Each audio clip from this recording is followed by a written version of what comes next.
Hey, what's up, guys? David Glenn for davidglennrecording.com and theproaudiofiles.com. Today, I figured it would be fun to walk you through me adding a snare reverb to a rock song. I've got a EMT 140 plate pulled open, and we're going to add some processing on the back end of it, show how I can kind of sculpt the reverb to fit within the tone that I'm looking for.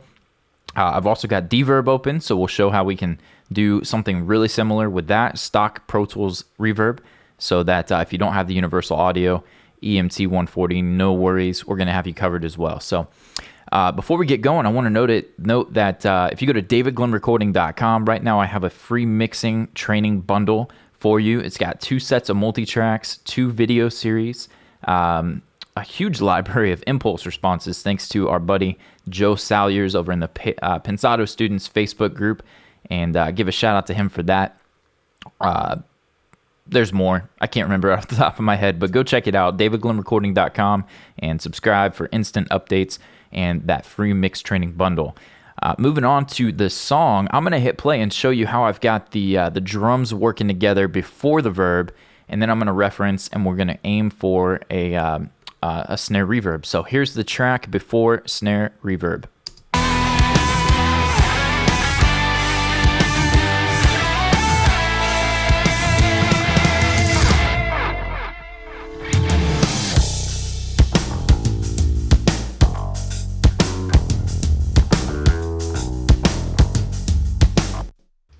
Okay, so I tend to like drier snares with most of the stuff that I mix. I'm not a huge reverb guy, but I think that we could definitely add to the tone, add to the sound by using it in this song, particularly the breakdown here where it's dry.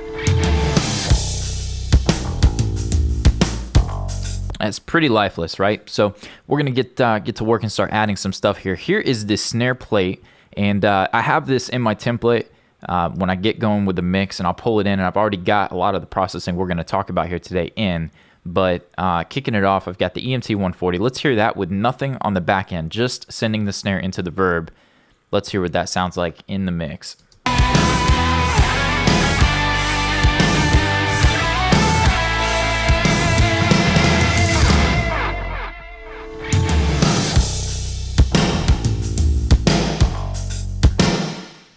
Okay, so it's a bit much, kind of a mid-range thing going on that I'm not digging.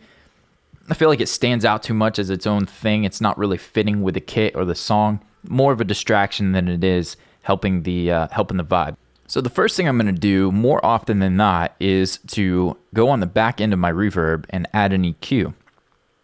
And I prefer the FabFilter Pro Q2 for most of my surgical type EQs. I'm going to come in here and I'll have a 6 dB per octave slope for a low cut high pass filter. Slide that up a little bit, and then I'll come over here to the top end and do the same thing. Change that slope to a 6 dB slope and pull that up. Anywhere from 6K and above is gone, and anything from 3, 4, 500 hertz. Just depends on the song or what I'm shaping, but this is already gonna help me take this snare verb to the next level. Let me hear just what this is doing with the kind of my standard EQ setting for reverb.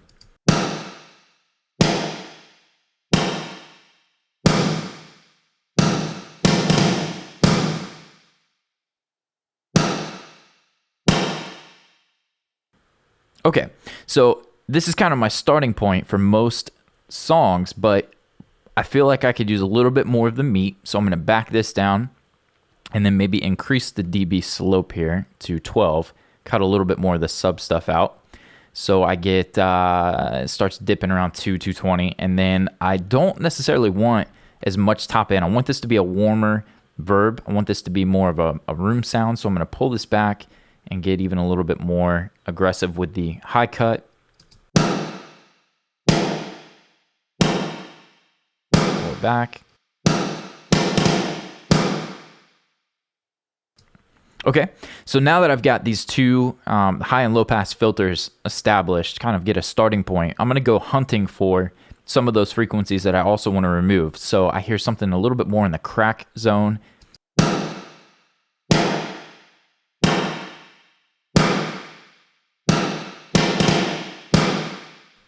Yeah, stuff all up in there. Don't really need that. I want this to be warmer. So instead of boosting lows, I'm going to cut some highs.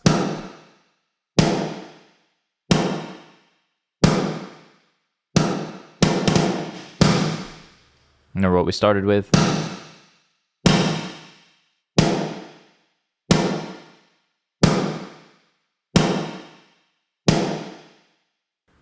Okay. And then I'm hearing a little bit of that boxy thing going on.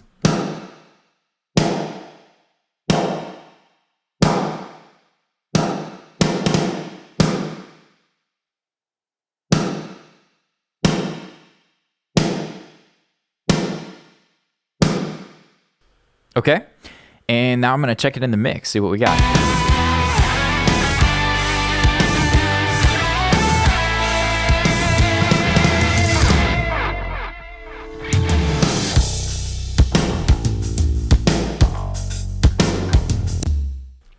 Okay, and I think I forgot to show you guys what I had going on with the EMT.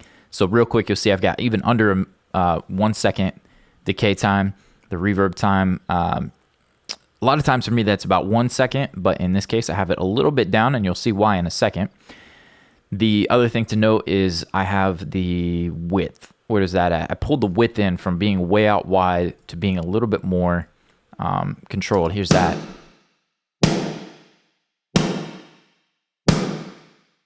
Back out wide.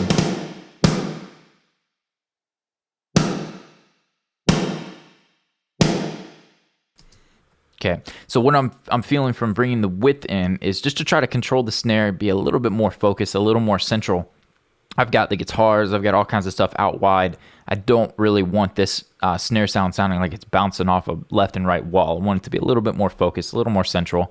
So that width is helping me to accomplish that. No pre-delay, I don't think, on this one, which is sometimes weird. I typically use a pre-delay, but moving on, the EQ is a little bit closer. I still feel like there's some work to be done, but before we go too much further, I'm going to add the beautiful virtual mix rack from Slate.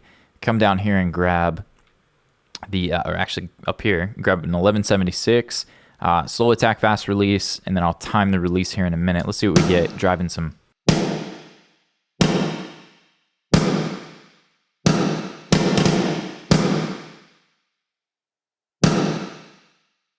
Okay, here's without it.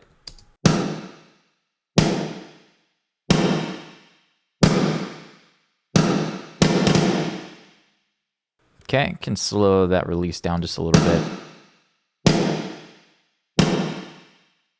Okay, now I mentioned I had a little bit shorter decay time. Oh, wrong track. That's trigger. Let's go to the plate, EMT 140, and I've got that under 1 second. If I would have had this at about a 1 second, which I know CLA has been quoted as saying is kind of a starting point for him, listen to now what the decay time is with that compression on. Right? So we're compressing it and we're increasing the sustain, which ultimately gets a little bit washy. So I've already timed this to be a little bit more what I want.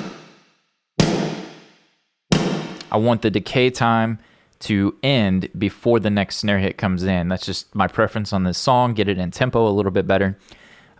Moving on from that, I still feel like it needs some EQ, but I like how the compression has kind of leveled it out, smoothed this tone a little bit. And now I just want to tweak that EQ to taste within the context of the mix, excuse me. So back over here, probably don't need that. We've already got one on. I'm just going to listen and see what it sounds like in the mix, boost some frequencies, and try to get something more from it.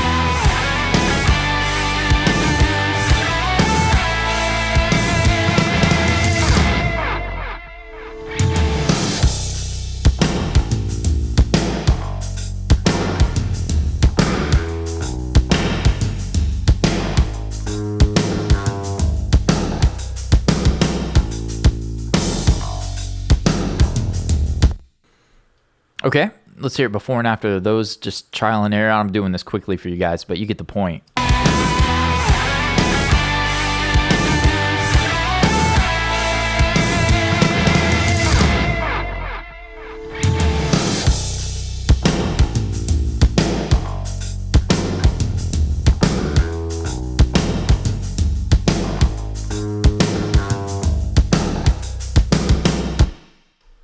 You know, there's still kind of a high frequency thing. Let's find out.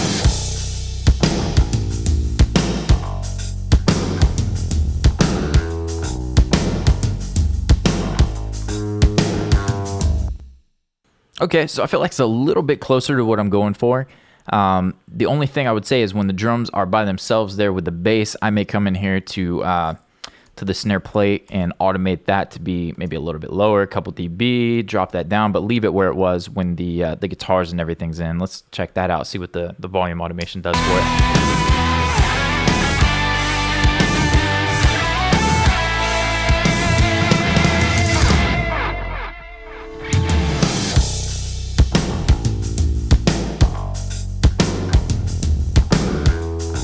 Versus. Okay, so like most of what I teach, it's a taste thing. I hope that you guys see how beneficial it can be to add EQ on the back end. Don't be afraid to stack your EQs. Some guys will sit there and use the same EQ and just keep dialing in, and if you like that, great. I hate looking at the spaghetti mess of the visual, and I like to just use my ears, so I'll pull open another one and shape it a little bit more. But we had some compression, some EQ. Hopefully you guys dig that. Don't forget to check out davidglennrecording.com for your free mix training bundle. We've got mixing drums very soon. March 5th will be released. So if you're watching this after March 5th, 2015, mixing drums is available. The Mix Academy for month-to-month recurring membership on mixing, all things mixing. The pro audio files for all the incredible content there. And we will catch you guys on the next video. Thanks, guys.